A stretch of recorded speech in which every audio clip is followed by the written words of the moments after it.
Bismillahirrahmanirrahim. Alhamdulillahi rabbil alamin.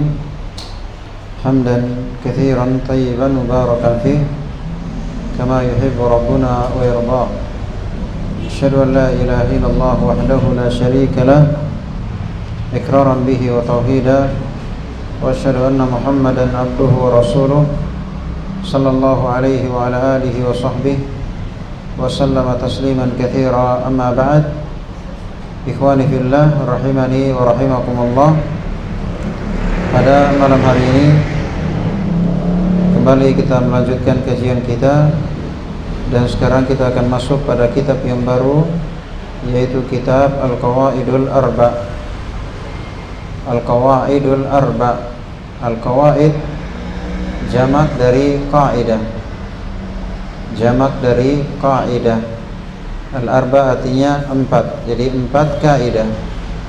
Maksudnya empat kaidah untuk memahami tauhid dan syirik. Ya, empat kaidah untuk memahami dan membedakan antara tauhid dan syirik. Pada kitab Thalathatul Usul menjelaskan tentang ma'rifatullah, ma'rifatu dinil Islam, dan ma'rifatun Nabi sallallahu alaihi wasallam. Menjelaskan tentang la ilaha illallah, wajibnya ibadah kepada Allah. Menjelaskan tentang bentuk-bentuk ibadah, sebagian bentuk-bentuk ibadah. Nah, sekarang kita masuk pada pembahasan empat kaidah membedakan tauhid dan syirik. Masih karya Syekh Muhammad Ibn Abdul Wahhab rahimahullahu ta'ala. Kata beliau, As'alullah al-Karim Rabbal arshil azim ayyatawallaka fid dunya wal akhirah wa ayyaj'alaka mimman idha utiya syakara wa idha ibtuliya sabara wa idha adnaba istaghfara fa inna haula'i thalatha unwanus sa'adah. Kata beliau, saya memohon kepada Allah Al-Karim, yang maha mulia, Rabbal arshil azim, pemilik arsh yang agung, ayyatawallaka fid dunya wal akhirah, agar dia memberikan wala kepadamu di dunia dan di akhirat. Maksudnya Allah menolongmu, membelamu, bersamamu di dunia dan di akhirat.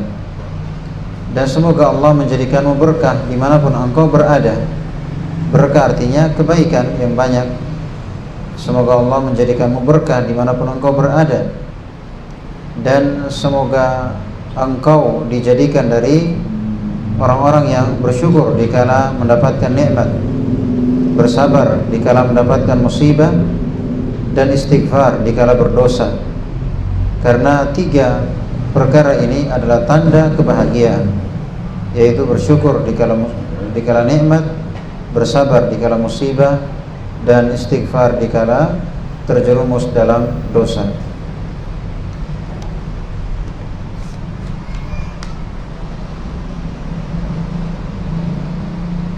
Jadi kandungan dari empat kaidah ini adalah mengenal tauhid dan syirik, ma'rifatut tauhidi wa ma'rifatus syirk, yaitu mengenal tauhid dan syirik. Yaitu apa kaidah tentang tauhid dan apa kaidah tentang syirik. Ya, karena kebanyakan manusia tidak bisa membedakan yang mana tauhid dan yang mana syirik. Ya, artinya kebanyakan manusia tercampur atau samar bagi mereka tentang tauhid dan syirik. Bahkan kebanyakan manusia menafsirkan tauhid dan syirik sesuai dengan persepsinya masing-masing. Ya, sesuai dengan pandangannya masing-masing. Oleh karenanya wajib bagi kita untuk kembali kepada Alkitab dan Sunnah, Al-Quran dan Sunnah, sesuai pemahaman yang benar, ya, supaya kita berakidah dan bersyariat dengan akidah dan syariat yang benar, yang benar-benar terambil dari Al-Quran dan hadis sesuai pemahaman yang benar, ya, khususnya masalah tauhid dan syirik.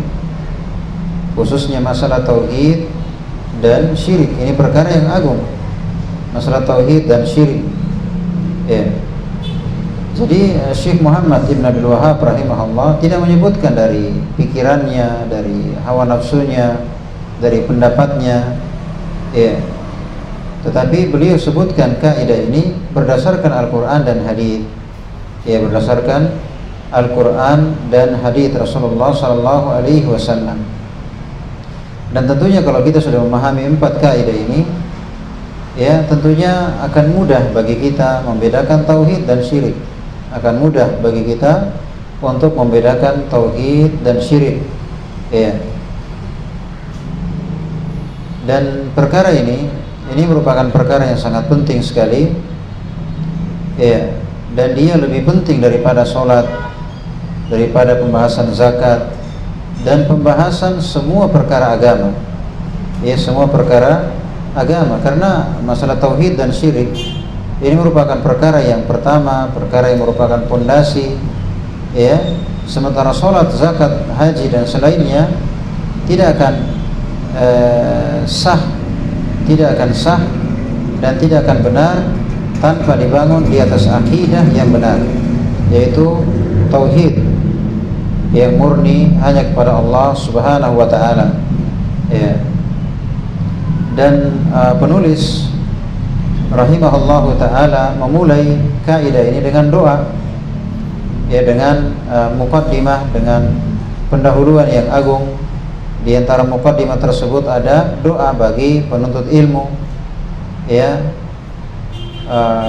sekaligus sebagai peringatan atas apa yang beliau akan sampaikan, di mana beliau mengatakan as'alullahal azim, saya meminta, ya, berdoa kepada Allah, ya, yang maha agung, Rabbil arsy al-azim, Rabbil arsyil karim, pemilik arsy yang agung, ayyatawallaka fid dunya wal akhirah, agar Allah memberikan wala, memberikan kecintaan, pembelaan, perhatian kepadamu di dunia dan di akhirat. Wa yajalaka mubarakan aina ma kunt, dan semoga Allah menjadikanmu berkah, yaitu menjadi orang-orang yang memiliki kebaikan yang banyak dimanapun engkau berada. Wa yajalaka mimman idza utiya syakar, dan semoga Allah menjadikanmu dari orang-orang yang bersyukur di kala mendapatkan nikmat, bersabar di kala mendapatkan musibah, dan beristighfar di kala terjerumus dalam dosa. Dan 3 perkara ini merupakan tanda kebahagiaan. Jadi ini merupakan muqaddimah yang agung. Terdapat doa dari penulis, ya, terdapat doa dari penulis bagi setiap penuntut ilmu, ya, bagi setiap penuntut ilmu, ya, ketika membaca kitabnya, ya, ketika dia menginginkan kebenaran, ya, ingin terhindar atau menjauh dari kesesatan dan kesyirikan, maka tentunya sangat pantas dia diberikan wala oleh Allah Subhanahu wa taala, ya, diberikan kecintaan oleh Allah Subhanahu wa taala di dunia dan di akhirat. Dan tentunya siapa yang telah dicintai Allah, ya, siapa yang telah dicintai Allah Subhanahu wa taala di dunia dan di akhirat, maka apa yang dia khawatirkan? Ya, tidak ada jalan kepada kebinasaan, tidak ada jalan kepada hal-hal yang dibenci, baik dalam dunia maupun agama, ya. Allah Subhanahu wa taala berfirman di surah Al-Baqarah ayat 257, Allah waliyul ladzina amanu yukhrijuhum minadh-dhulumati ilan nur. Allah merupakan wali bagi orang-orang yang beriman.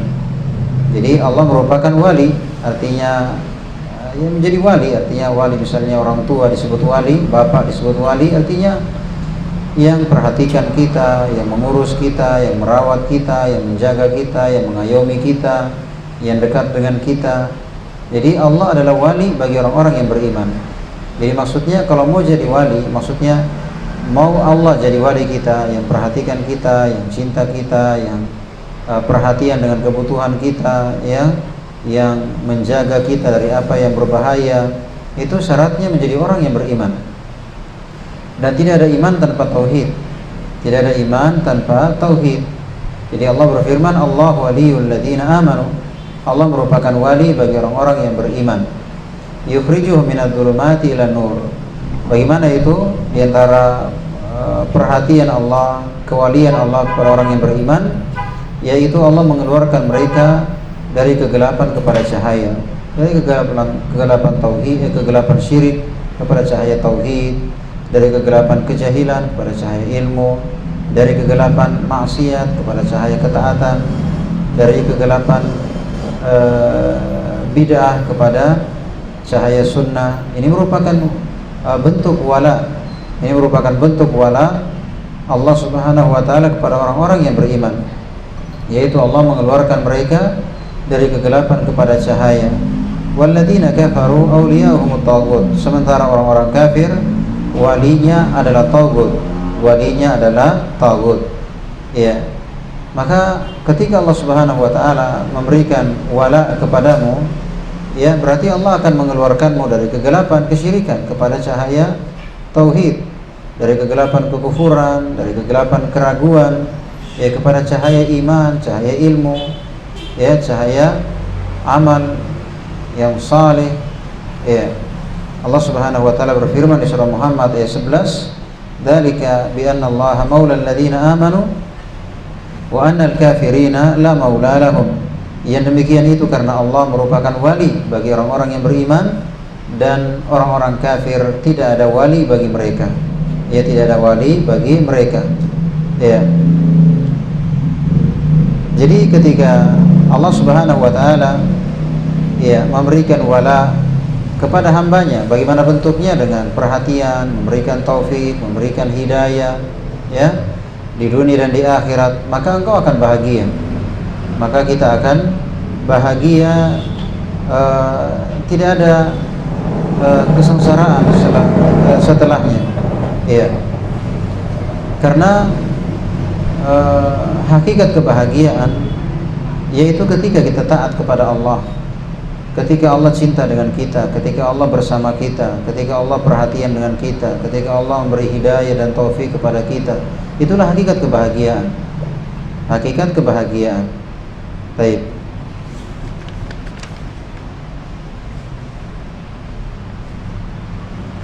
Wa ayyajalaka mubarakan aina ma kunt. Ya, dan menjadikanmu berkah dimanapun engkau berada. Ya. Maka ini merupakan puncak dari apa yang kita cari, yaitu kita menjadi sumber kebaikan dimanapun kita berada. Ini merupakan puncak yang kita cari. Ya, artinya Allah berkahi umur kita, Allah berkahi rezeki kita, Allah berkahi ilmu kita, Allah berkahi amalan kita, Allah berkahi anak dan keturunan kita. Ya, jadi dimanapun kita berada, berkah bersama kita. Maka ini doa yang luar biasa. Ya, Syekh mendoakan kita supaya diberkahi. Ya, sehingga dimanapun kita berada, kapanpun dan dimanapun, berkah menyertai kita. Wa ayyajalaka mimman idza utiya syakar. Dan semoga Allah Subhanahu wa taala menjadikanmu dari orang-orang yang ketika diberikan nikmat maka dia bersyukur. Ya, maka dia bersyukur. Ya, artinya dia menjadi hamba yang didoakan agar menjadi hamba yang bersyukur. Karena kebanyakan manusia kufur. Kebanyakan manusia kufur. Allah Subhanahu wa taala berfirman, "Wa qalilun min ibadiyasy syakur." Amat sedikit hambaku yang bersyukur. Ya, amat sedikit hambaku yang bersyukur. Jadi ini doa yang luar biasa. Didoakan agar kita menjadi orang yang pandai bersyukur. Ya, orang yang pandai bersyukur. Ya, Allah Subhanahu wa taala berfirman, "La in syakartum la azidannakum." Kalau kalian bersyukur, saya akan tambah nikmat tersebut untuk kalian. Ya. Jadi Allah akan menambah keutamaan dan kebaikannya bagi orang-orang yang bersyukur. Ya. Kemudian wa idza tuliya sabar. Kalau dia mendapatkan musibah atau bala, maka dia bersabar. Ya, dia bersabar. Karena para nabi, para rasul, para wali, orang-orang yang dekat dengan Allah Subhanahu wa taala itu terkena musibah. Bahkan Nabi Shallallahu Alaihi Wasallam bersabda, Inna Allah Taala idza habba qauman ibtalahum. Sungguhnya Allah kalau senang atau suka atau cinta dengan suatu kaum, maka Allah akan berikan cobaan. Allah akan memberikan bala. Faman radiya falahu ridha. Siapa yang ridha dengan bala tersebut, dengan cobaan tersebut, maka dia mendapatkan ridha Allah Subhanahu wa taala. Wa man sakhita fa alaihi sakhat. Tapi siapa yang benci, yang murka dengan cobaan tersebut, maka dia mendapatkan murka Allah Subhanahu wa taala.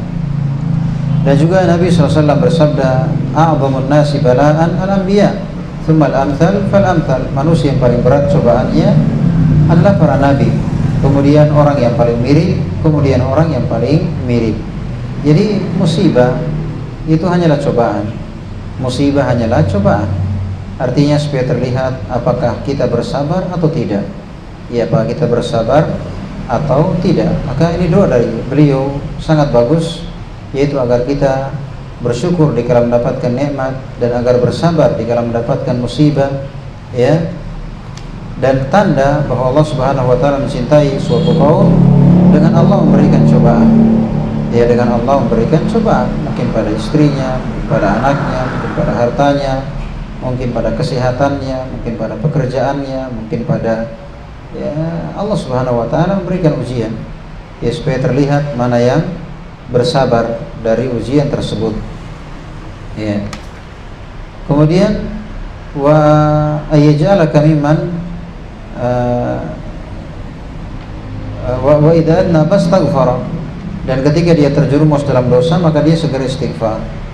Ya, maksudnya segera bertobat dan beristighfar kepada Allah Subhanahu wa taala. Kata beliau, maka ini merupakan tanda kebahagiaan. Kenapa? Karena kalau kita periksa kehidupan manusia, tidak akan keluar dari tiga perkara ini. Yang pertama, mendapatkan nikmat. Yang kedua, mendapatkan musibah. Yang ketiga, terjerumus dalam dosa. Ya, terjerumus dalam dosa. Nah, orang yang bahagia adalah orang yang tahu bagaimana cara di dalam mendapatkan nikmat, bagaimana cara di dalam mendapatkan musibah, bagaimana cara di dalam mendapatkan atau di dalam terjerumus dalam dosa. Itulah orang yang bahagia. Artinya ketika dia mendapatkan nikmat, dia bersyukur. Di dalam mendapatkan musibah, ia bersabar. Dan dikala ia terjerumus dalam dosa, maka segera ia istighfar dan bertobat kepada Allah Subhanahu wa taala.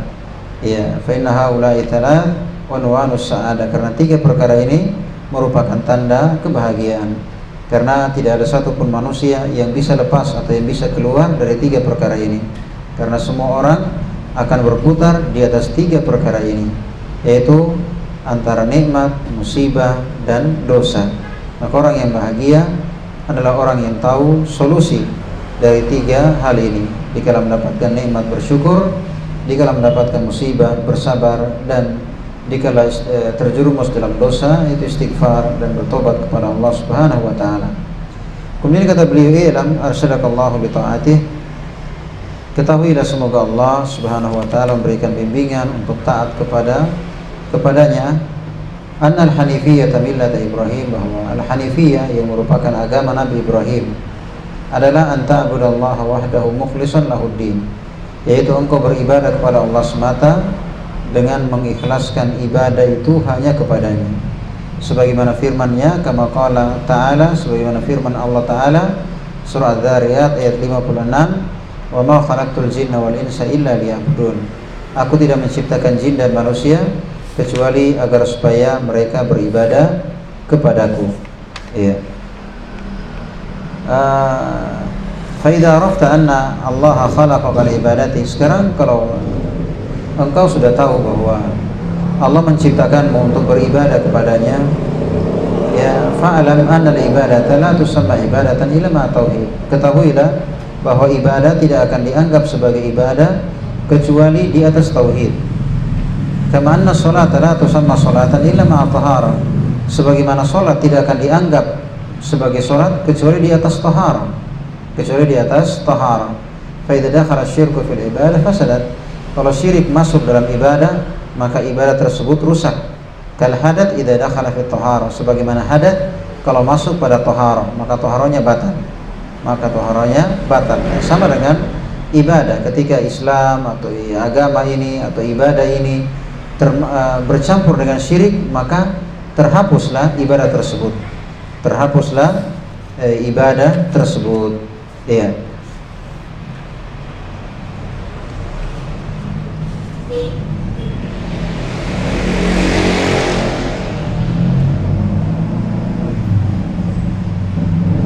فإذا عرفت أن الشرك إذا خلط العبادة أفسدها وأحبط العمل وصار صاحبه من الخالدين في النار عرفت أن ما أهم عليك معرفة ذلك لعل الله أن يخلصك من هذه الشبكة وهي الشرك بالله. Kalau kamu tahu sekarang bahwa syirik itu kalau dia bercampur dengan ibadah, maka dia akan merusak ibadah itu dan akan menggugurkan amalan, dan pelakunya yaitu pelaku syirik akan kekal di neraka. Maka sekarang kamu tahu bahwa yang paling penting untuk engkau ketahui adalah masalah itu, yaitu masalah tauhid dan syirik. Semoga Allah Subhanahu wa taala melepaskanmu dari penyakit ini, yaitu syirik kepada Allah Subhanahu wa taala. Alladzi qala Allah taala fi, yang Allah Subhanahu wa taala firmankan pada surah An-Nisa ayat 48, innallaha la yaghfiru an yushraka bihi wa yaghfiru ma duna dzalika liman yasha. Sungguhnya Allah tidak mengampuni dosa syirik dan mengampuni selain dari itu bagi siapa yang Dia kehendaki. Wa dzalika bi ma'rifati arba'i qawaida dzakara Allah taala fi kitabih, yaitu dengan mengetahui 4 kaidah yang Allah sebutkan dalam kitabnya. Iya. Baik, al-qaidatul ula, kaidah yang pertama. Ya, kaidah yang pertama. Anta alam anna al-kufara alladziina qatalahum Rasulullah sallallahu alaihi wasallam, engkau mengetahui bahwa orang-orang kafir yang diperangi oleh Rasulullah sallallahu alaihi wasallam muqirruna bi anna Allah ta'ala huwal khaliqul mudabbir. Mereka menetapkan bahwa Allah adalah pencipta dan pengatur. Coba bayangkan ya, ternyata orang-orang kafir, orang-orang musyrik di masa Nabi yang diperangi oleh Nabi, itu ternyata mereka yakin bahwa Allah itu pencipta, Allah itu pengatur. Wa anna dzalika lam yudkhiluhum fil Islam. Tetapi hal tersebut belum memasukkan mereka ke dalam Islam. Maksudnya hanya meyakini tidak ada Tuhan kecuali Allah, tidak ada yang mencipta, yang mengatur, menguasai alam semesta kecuali Allah. Ini belum masuk ke dalam Islam. Maksudnya dengan akidah ini seseorang belum masuk ke dalam Islam. Kenapa? Karena orang-orang musyrikin di masa Nabi, orang-orang kafir yang tidak mau ucapkan la ilaha illallah, yakinnya seperti itu. Seandainya mereka sudah muslim dengan keyakinan ini, tidak akan mungkin diperangi oleh Nabi SAW, dan tidak akan mungkin mereka keberatan untuk masuk Islam. Tidak akan mungkin mereka keberatan untuk mengucapkan kalimat la ilaha illallah. Ini menunjukkan bahwasanya hanya sekedar yakin adanya Tuhan, ketuhanan yang Maha Esa, Dia pencipta, pengatur, penguasa alam semesta, maka ini belum membedakan antara muslim dan kafir. Belum membedakan antara muslim dan kafir. Sebagaimana firman Allah Subhanahu wa taala disebutkan di sini surah Yunus ayat 31, "Qul may yarzuqukum minas sama'i wal ardh." Katakan wahai Muhammad, maksudnya Nabi disuruh tanya kepada mereka orang-orang musyrik. Ya, may yarzuqukum minas sama'i wal ardh. Siapa yang menciptakan, siapa yang memberi rezeki kalian dari langit dan bumi? Amma yamliku sam'a wal absar. Siapa yang memiliki pendengaran dan penglihatan? Wa may yukhrijul hayya minal mayyit. Dan siapa yang mengeluarkan yang hidup dari yang mati? Maksudnya mengeluarkan yang hidup dari yang mati. Yang mati misalnya biji-bijian, ya kan, biji jagung, biji padi, kita tanam menjadi tumbuh. Kalau dia kering, asalnya kering. Nah sekarang siapa yang keluarkan yang mati dari yang hidup dari yang mati? Wa yukhrijul mayyit minal hayy. Dan siapa yang mengeluarkan yang mati atau yang hidup atau yang mati dari yang hidup? Ya, yang mati dari yang hidup, yang asalnya hidup, manusia, tumbuhan, hewan, ya, dari hidup kemudian jadi mati. Wa may yudabbirul amr. Dan siapa yang mengatur segala urusan? Fasayaquluna Allah. Mereka pasti bilang Allah. Faqul, maka bilang wahai Muhammad, afala tattaqun, tidak kalian mau bertakwa? Jadi ternyata ayat ini menjelaskan, Yunus ayat 31 menjelaskan tentang akidah orang-orang musyrikin di masa Nabi, yaitu mereka tidak ada masalah dengan tauhid rububiyah. Tidak ada masalah dengan tauhid rububiyah. Maksudnya meyakini Allah itu pencipta, pengatur, penguasa alam semesta, hanya Allah yang demikian, tidak ada masalah. Mereka yakin seperti itu. Ya, mereka yakin hanya Allah yang mencipta, yang mengatur, yang menguasai alam semesta, memberi rezeki, menghidupkan, mematikan, mengatur alam semesta hanya Allah. Mereka yakin itu. Iya. Nah, sekarang sudah kita paham ya, artinya sudah mulai kita mengerti bahwa jangan bangga dulu ya kalau kita yakin, saya yakin Tuhan itu ada, saya yakin Allah itu pencipta, pengatur, penguasa alam semesta, saya yakin hanya Allah yang beri rezeki. Kita jangan bangga dulu karena belum membedakan antara muslim dan kafir. Belum membedakan antara muslim dan kafir. Karena ini pula yang diyakini oleh orang-orang musyrikin di masa Nabi. Ya sekarang sudah bangga ya orang bilang, saya percaya Tuhan itu ada, saya percaya Tuhan itu pencipta, pengatur, penguasa alam semesta, saya percaya Allah itu memberi rezeki, ya, yang mengangkat musibah, Allah itu yang menghidupkan, mematikan. Ini belum membedakan antara muslim dan kafir. Belum membedakan antara muslim dan kafir. Dan banyak sekali ayat-ayat Al-Quran yang menjelaskan bahwa orang-orang musyrikin di masa Nabi juga percaya dengan hal-hal yang seperti ini. Maksudnya percaya bahwa Allah pencipta, pengatur, penguasa alam semesta. Misalnya di surah Luqman ayat 25 Allah berfirman, "Wala in sa'altahum man khalaqas samawati wal arda la yaquluna Allah." Wahai Muhammad, kalau kamu tanya mereka siapa yang menciptakan langit dan bumi, pasti mereka bilang Allah. Coba bayangkan. Jadi kalau ditanya siapa yang menciptakan langit dan bumi, pasti mereka bilang Allah. Iya. Di surah Al-Mu'minun ayat 86 hingga 87, "Qul man rabbus samawati sab'i wa rabbul arsyil 'azim?" Sayaquluna lillah. Katakan, siapakah Rabbnya langit dan langit yang 7 dan Rabbnya arsy yang agung? Mereka akan bilang Allah. Coba bayangkan. Ya, ini orang-orang musyrikin. Di surah Yunus tadi ayat 31 sudah kita bacakan ya. Ya, mereka meyakini bahwa Allah yang memberi rezeki dari langit dan dari bumi, yang memiliki pendengaran, penglihatan, yang mengeluarkan yang hidup dari yang mati dari yang hidup, yang mengatur segala urusan. Ya. Jadi yang dimaksud dengan tauhid adalah bukan meyakini tidak ada Tuhan kecuali Allah, bukan meyakini hanya Allah yang beri rezeki, hanya Allah yang menghidupkan, hanya Allah yang mematikan. Karena akidah ini atau keyakinan ini juga diyakini oleh kaum musyrikin di masa Nabi Shallallahu Alaihi Wasallam. Iya. Jadi meyakini hal ini belum menyebabkan seorang masuk ke dalam Islam. Baik, belum menyebabkan seorang masuk ke dalam Islam. Baik, kita masuk ke kaidah yang kedua. Al-qaidatu ats-tsaniyah, kaidah yang kedua. Jadi kaidah yang pertama, tauhid rububiyah belum memasukkan ke dalam Islam, gitu ya. Tauhid rububiyah belum memasukkan ke dalam Islam karena orang-orang musyrikin di masa Nabi juga yakin dengan tauhid rububiyah. Ya, juga yakin dengan tauhid rububiyah. Makanya para ulama itu tidak menulis buku-buku tentang tauhid rububiyah. Yang mereka tulis tentang tauhid uluhiyah dan tauhid asma wa sifat. Adapun buku-buku tentang tauhid rububiyah enggak ada. Karena kenapa? Karena sampai kaum musyrikin pun tetap mereka percaya, yakin bahwa hanya Allah yang mencipta, hanya Allah yang mengatur, hanya Allah yang beri rezeki, yang menghidupkan, mematikan, menyembuhkan penyakit. Iya. Jadi para ulama tidak menulis buku-buku yang menjelaskan tentang tauhid rububiyah karena memang tidak ada kesalahan secara umum.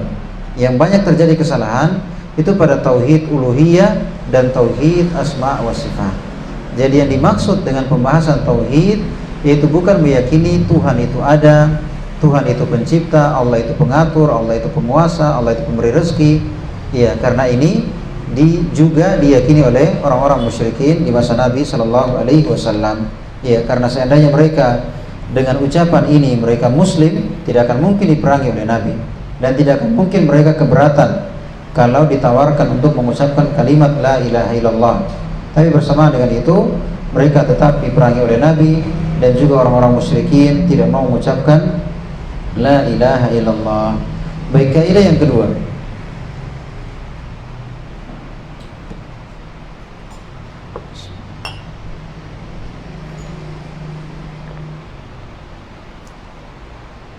Al-qaidatu tsaniyah annahum yaqulun ma da'unahum wa tawajjahna ilaihim illa li talabil qurbati wasyafa'ah.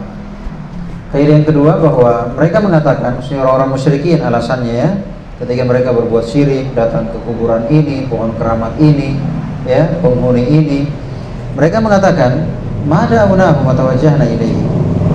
Kami tidak berdoa kepada mereka dan kami tidak menghadap mereka kecuali li talabil qurbati wasyafa'ah. Kecuali kami minta al-qurbah wasyafa'ah.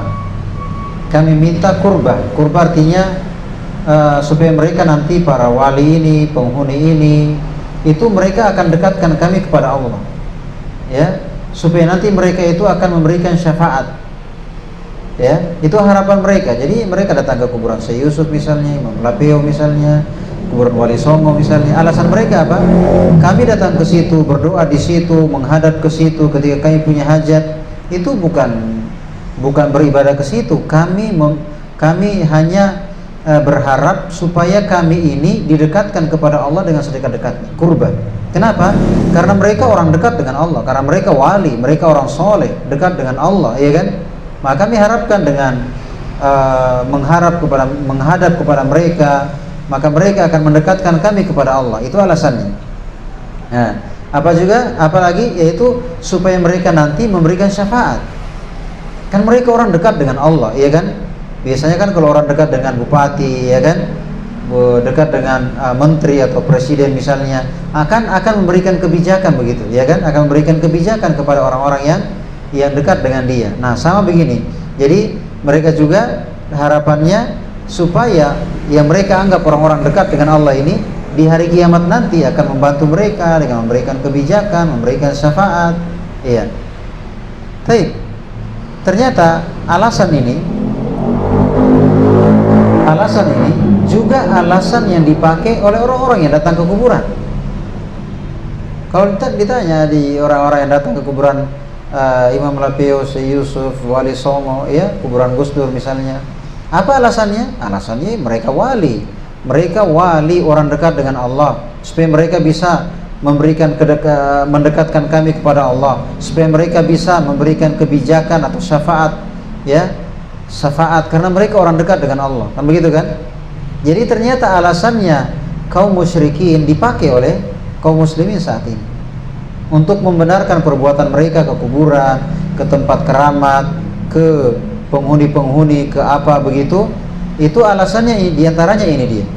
Ternyata alasan ini itulah yang dipakai oleh kaum musyrikin. Nah, sekarang apa ya? Perbedaan antara tauhid dan syirik. Berarti alasan demikian itu tidak benar. Orang datang ke kubur itu cuma ziarah kubur, cuma mau ingat mati. Nggak ada kalau lagi anak sakit, lagi sempit rezeki, lagi susah, lagi banyak masalah, ke kuburan, menghadap ke sana, meminta ke sana, ya. Nah, ini semuanya adalah syirik. Karena yang dilakukan oleh kaum musyrikin di masa Nabi seperti inilah alasannya. Ya, seperti ini alasannya. Mana buktinya? Disebutkan di surah Zumar ayat 3.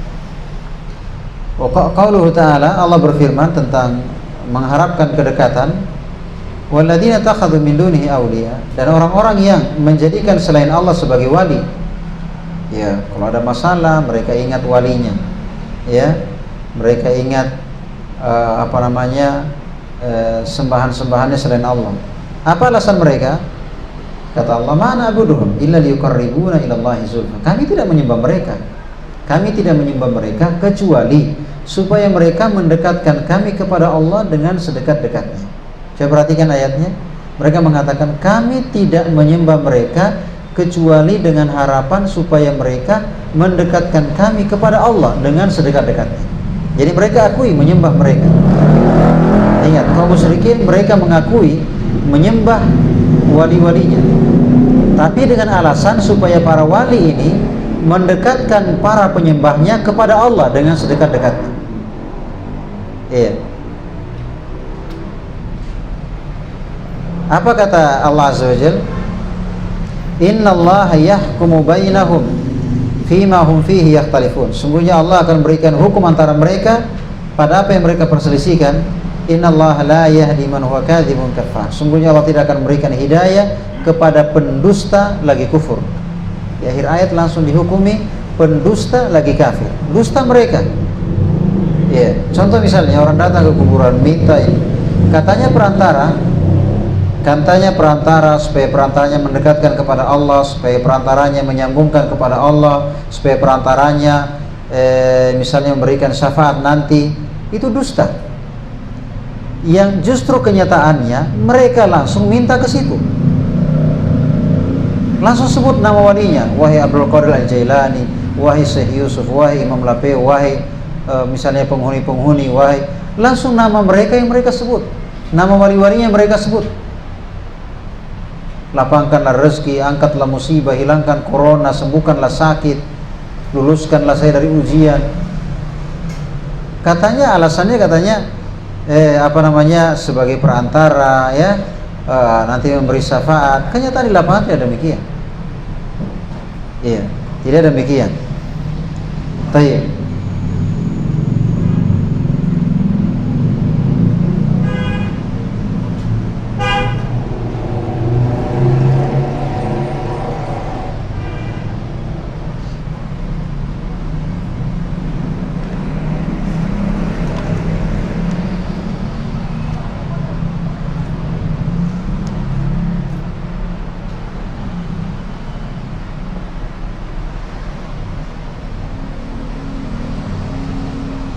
Kemudian dalil tentang syafaat. Dalil tentang syafaat, wa dalilu syafaati qauluhu ta'ala, surah Yunus ayat 18. Dalil tentang syafaat, Allah Subhanahu wa taala berfirman, wa ya'buduna min dunillahi ma la yadurruhum wa la yanfa'uhum wa yaquluna haula'i syufa'auna 'indallah. Ini alasan mereka. Dalilnya Yunus ayat 18. Ya. Mereka mengatakan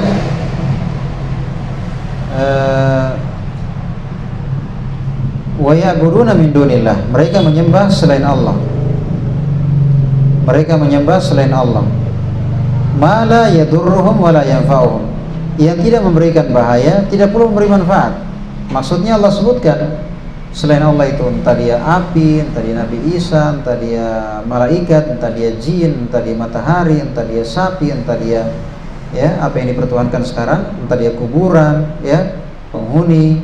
Nah, kata Allah tidak bisa memberi manfaat, tidak bisa memberi bahaya, tidak pula bisa memberi manfaat. Maksudnya nggak ada hubungannya, nggak ada hubungannya dengan mereka datang ke kuburan, datang ke tempat keramat, datang ke mana, ke Gunung Bawakaraeng, itu nggak ada hubungannya. Tidak bisa, mereka itu tidak bisa membahayakan dan tidak bisa memberi manfaat. Ya, artinya misalnya dalam hal memberi manfaat atau memberi bahaya, manusia cuma berusaha, makhluk cuma berusaha. Adapun yang menentukan Allah Azza wa Jalla, iya kan? Allah yang menentukan. Iya, Allah yang menentukan. Mereka mengatakan wa yaqulu, dan mereka mengatakan haula'i syufa'auna indallah. Mereka itu nanti pemberi syafaat kami di sisi Allah. Ya. Nanti ada, mereka percaya bahwa wali-walinya ini dekat dengan Allah. Nanti walinya ini nanti akan memberikan kebijakan, memberikan pertolongan, memberikan pembelaan, bantuan kepada para penyembahnya. Ya. Kata beliau, wasyafa'atu syafa'atan. Syafaat itu terbagi dua. Syafa'atun manfiyah wa syafa'atun mutbatah. Syafaat manfiyah itu syafaat yang dinafikan. Dan yang kedua, syafa'atun mutbatah, syafaat yang ditetapkan. Ya. Syafaat yang ditetapkan. Jadi syafaat betul ada, tapi syafaat itu yang ada syaratnya. Ada syaratnya. Ya.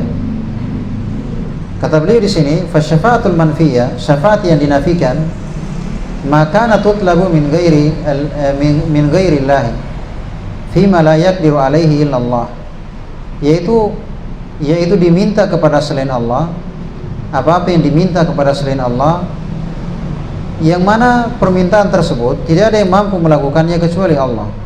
Maksudnya apa yang kita minta dari rezeki, dari jodoh, kesembuhan, diangkat musibah, tidak ada yang bisa penuhi kecuali Allah.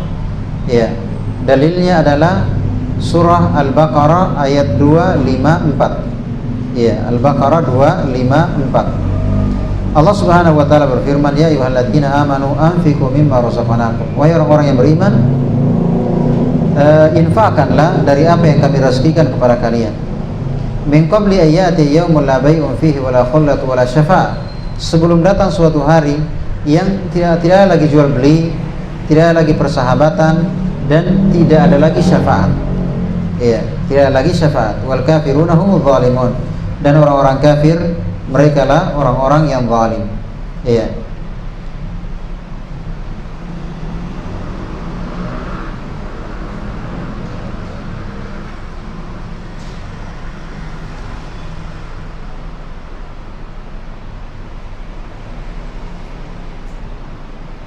Adapun syafaatul muthbatah, syafaat yang ditetapkan, maksudnya syafaat yang ada, yaitu allati tutlabu minallah, yang diminta kepada Allah, yang diminta kepada Allah.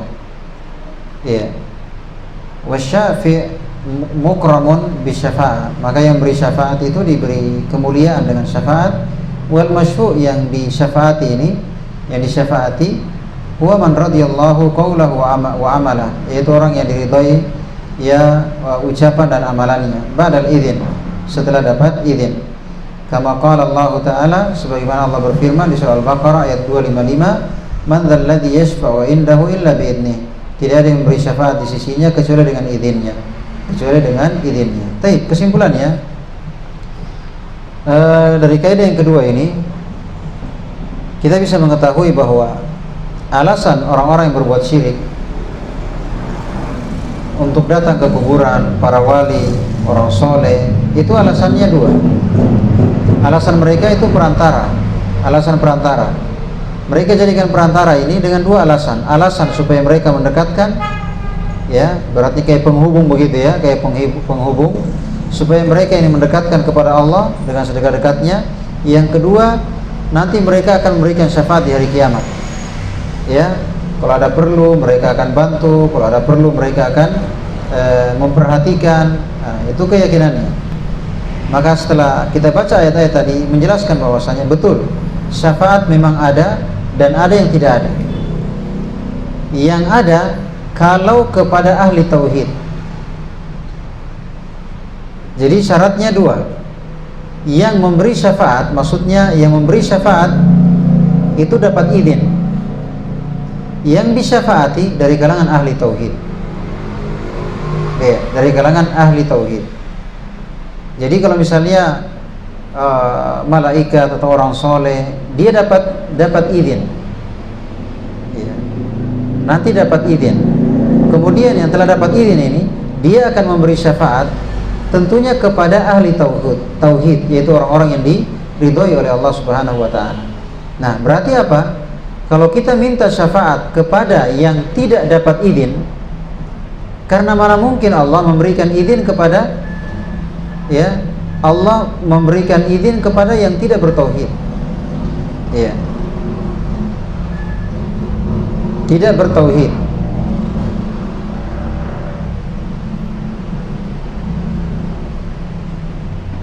Taib. Atau kita bahasakan dengan bahasa yang lebih gampang, yaitu orang-orang yang mengharapkan tadi syafaat tadi itu, dia minta kepada selain Allah, ya, ini kan syirik. Artinya mereka alasannya perantara, tapi ternyata mereka minta ke situ, mereka mengharap ke situ, mereka berdoa di situ, memang langsung minta ke situ, alasannya perantara, ya kan? Alasannya perantara. Ini kan perbuatan syirik, dan Allah tidak akan mungkin, ya, Allah tidak akan mungkin memberikan syafaat kepada yang tidak ia ridhoi, karena Allah ridho dengan tauhid. Berarti orang yang berbuat syirik, Allah tidak akan ridho dengan orang tersebut. Allah hanya memberikan syafaat kepada yang dia ridhoi. Contoh, Allah Subhanahu wa taala berfirman, "Wala yashfa'una illa liman irtadha." Dan mereka yang dapat izin ini tidak akan memberikan syafaat kecuali kepada yang Allah ridhoi. Dan Allah tidak akan ridho dengan perbuatan syirik. Berarti syafaat yang mereka harapkan ternyata fata morgana, maksudnya tidak ada, karena dia terpenuhi syarat. Syaratnya yang memberi syafaat harus dapat izin. Mana keterangan ayat atau hadis bahwa para wali mereka dapat izin? Syarat yang kedua, yang disyafaati nanti ini oleh yang telah diizinkan oleh Allah, itu harus dari kalangan ahli tauhid, yaitu orang-orang yang diridhoi oleh Allah, dan Allah hanya ridho kepada ahli tauhid. Berarti kalau ahli syirik, pelaku syirik, tidak akan mungkin diridhoi, tidak akan mungkin diridhoi. Maka bagaimana mungkin mereka datang ke kuburan, para wali, mengharapkan syafaat? Itu sudah syirik, menyebabkan mereka terhalang dari mendapatkan syafaat. Kemudian yang mereka datangi, tidak ada keterangan bahwa mereka mendapatkan izin dari Allah. Oleh karena itu, ini namanya syafaat yang fata morgana, syafaat yang tidak ada. Ya, jadi ternyata kesimpulannya, kalau mau dapat syafaat, itu hanya bagi ahli tauhid. Kesimpulannya, yang dapat syafaat hanya bagi orang yang tidak berbuat syirik, hanya bagi orang yang menegakkan tauhid. Mereka lah yang mendapatkan syafaat. Berarti justru mau mendapatkan syafaat, tinggalkan syirik, tinggalkan apa-apa yang dikeramatkan, yang diwalikan, yang diapa, tinggalkan kalau mau dapat syafaat. Ya, sebagaimana Allah Subhanahu wa taala berfirman, wala yashfa'una illa liman irtada, dan mereka tidak memberikan syafaat kecuali kepada orang-orang yang diridhoi oleh Allah, dan Allah hanya ridha dari orang-orang yang bertauhid. Kenapa perlu syafaat? Ya, kenapa perlu syafaat? Karena di hari kiamat nanti dosa-dosa itu kan ibaratnya kalau misalnya kita punya dosa, sementara kita mau masuk surga tapi kita punya dosa, maka ada cara agar dosa ini bisa diputihkan, bisa dihapuskan, yaitu dengan syafaat. Artinya harusnya kita masuk neraka dulu karena dosa kita, tapi dengan adanya syafaat kita nggak jadi masuk neraka, langsung masuk surga. Nah, orang yang mendapatkan syafaat syaratnya adalah dia dari kalangan ahli tauhid, bukan ahli syirik.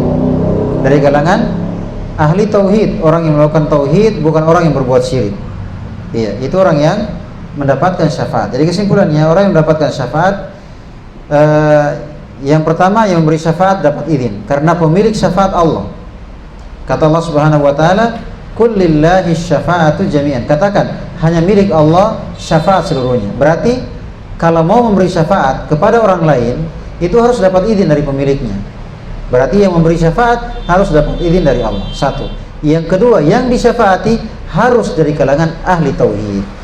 Harus dari kalangan ahli tauhid. Berarti kesimpulannya, kalau mau dapat syafaat nanti, mau dapat kebijakan, jadi ahli tauhid, tinggalkan syirik. Ibadah hanya kepada Allah. Ibadah hanya kepada Allah Subhanahu wa taala. Berarti kesimpulannya, apa yang mereka harapkan dari syafaat itu tidak benar. Justru itu syafaat yang mereka harapkan, syafaat yang ditiadakan oleh agama. Justru syafaat yang ditetapkan oleh agama adalah bagi ahli tauhid, bagi orang yang meninggalkan syirik, bagi orang yang meninggalkan syirik. Kesimpulannya, kalau mau dapat syafaat, tegakkan tauhid, tinggalkan syirik. Kesimpulannya seperti itu. Ya, tegakkan tauhid, tinggalkan syirik. Jadi mereka dusta ya, kalau betul mengharapkan tauhid, mengharapkan syafaat, mereka akan meninggalkan syirik. Ya, mereka akan meninggalkan syirik karena syaratnya untuk mendapatkan syafaat adalah dengan cara meninggalkan syirik. Baik, jadi kesimpulannya pada malam hari ini kita sudah selesai menjelaskan dua kaidah. Kaidah yang pertama bahwa tauhid rububiyah tidak cukup. Ya, meyakini Tuhan itu ada, hanya Allah yang mencipta, hanya mengatur, menguasai alam semesta, memberi rezeki, menghidupkan, mematikan, menyembuhkan penyakit, itu tidak cukup. Ini belum membedakan antara muslim dan kafir. Jangan kita merasa bangga dengan yang demikian, karena itu pula akidah kaum musyrikin. Itulah akidahnya Abu Jahal, Abu Lahab, ya. Itulah akidahnya Abu Jahal, Abu Lahab dan kaum musyrikin. Nah, berarti tauhid itu apa? Kalau meyakini hanya Allah yang berhak diibadahi, itulah tauhid. Kalau hanya meyakini ada Tuhan, tidak ada Allah pencipta, pengatur, penguasa alam semesta, ini bukan tauhid yang dimaksud. Kaidah yang kedua, alasan kaum musyrikin datang ke para wali, kuburan para wali, mereka jadikan sebagai perantara, itu alasannya adalah supaya mereka memberikan syafaat, supaya mereka mendekatkan kepada Allah. Kita jawab apa? Jawabannya, kita harus dari kaidah yang pertama, kita meyakini bahwa la ilaha illallah, itulah tauhid, tidak ada yang berhak diibadahi kecuali Allah. Berarti kalau kita mau beribadah langsung, mau berdoa langsung kepada Allah. Kalau ada masalah, ada hajat, ada yang sakit, ada musibah, langsung menghadap kepada Allah. Jangan pakai perantara. Jangan pakai perantara.